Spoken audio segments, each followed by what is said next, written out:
to explain the nature of reality, I'm going to explain Plato's Allegory of the Cave, which he talked about in his book, The Republic. Right, exactly. This book? Yes, The Republic, okay? One of the masterpieces of Greek civilization as well as Western civilization.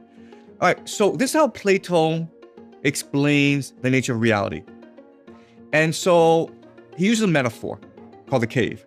So I want you to imagine a dark cavern that is huge. And in this cavern, there are hundreds of people lined up together.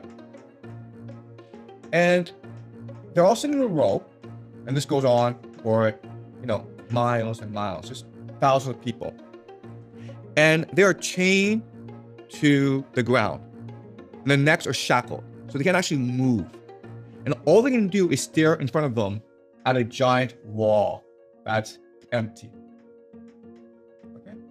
Now, behind these people, and again, they can't see behind them, right? It's a great fire. Alongside this fire are people, okay? We don't know who they are. Plato never explains who these people are. They take puppets, and they project these puppets off the fire onto the wall. Okay? And when people see these shadows, they think that this is reality. And as such, they begin to create narratives to explain this reality. They create language. They give shadows names. They explain where these shadows come from. They create religion. Then these people decide to specialize. So some people who are priests who explain this new religion. There's some people who are poets that talk about the beauty of these shadows. And then you have teachers who teach about these shadows to children. And then over time, what happens is that these people fall in love with this reality so that they are addicted to it. So if anyone comes on and says, hey guys, why don't you look behind you and see it's all just a farce? These people will be so angry that they kill this person. All right. So I'm not sure if you've ever watched a Korean drama. Have you watched a Korean TV drama? Not really, no. Okay. All right. So unfortunately, I have. And these things go on for like thousands of hours. And for the first 10 hours, you're disgusted by the plot. And because it makes no sense. But by the 20th hour, you can't stop watching it. All right. The same situation here where it's a silly television drama. It's all fake. But once people watch too much of it, they want it to be true. Okay? And that's the nature of reality that we live in. All right. So certain things to remember is that what creates this reality are not the people in charge. What creates this reality is our imagination. Okay. So the first thing to appreciate is that everything is a hallucination. And this is something that neuroscientists have confirmed. So what we're going to do is we're going to take Plato's Allegory of the Cave, the framework, and then apply it to our reality to understand how it's created.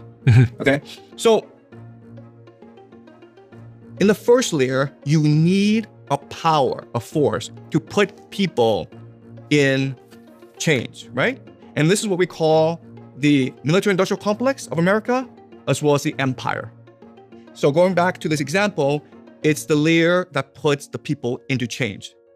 But now the second step is you need people to create the reality, to direct people's attention, to create the game. And these people are the financial elite, the Bank of International Settlements, based in Basel. So what do?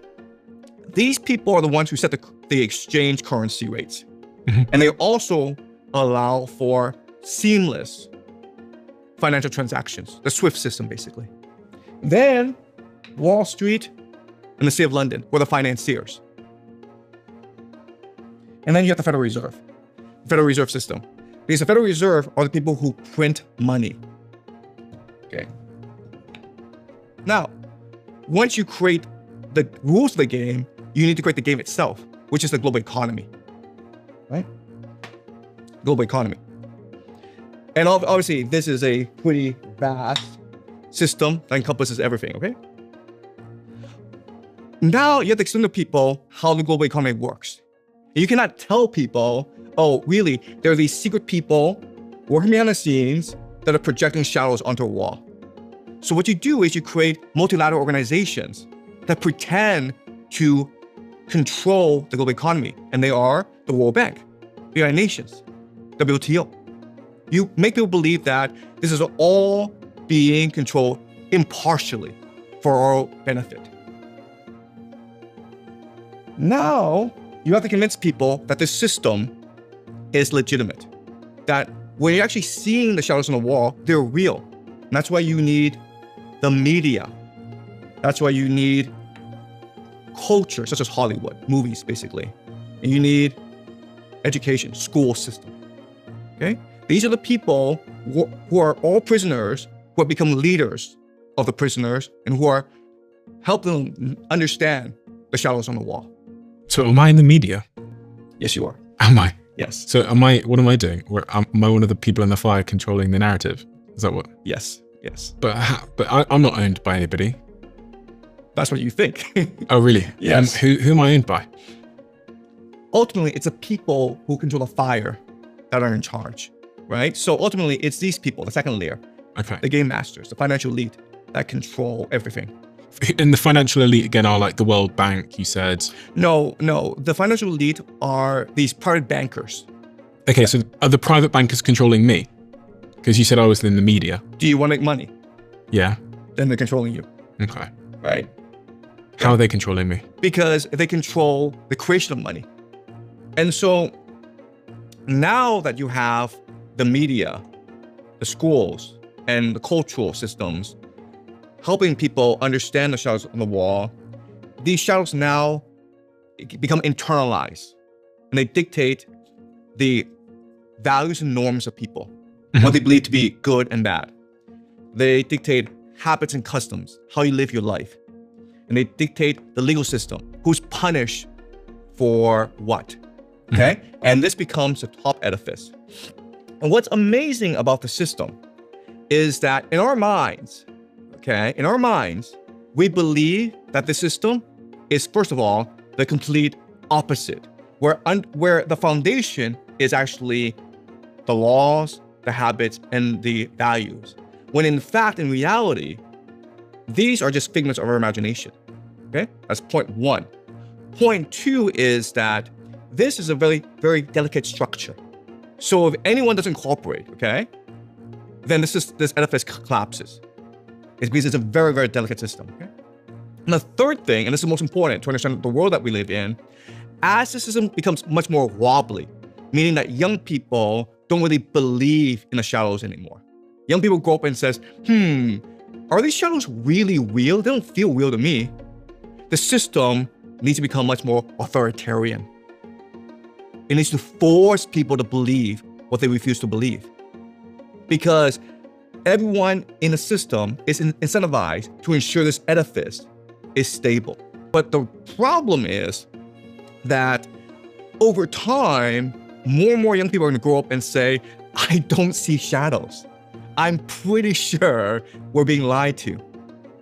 In which case, this presents an opportunity to overthrow the system and create a new system. And everything will come down eventually, because that is just the fundamental fact of human history. Everything, no matter how stable it seems in the beginning, it all comes crashing down eventually.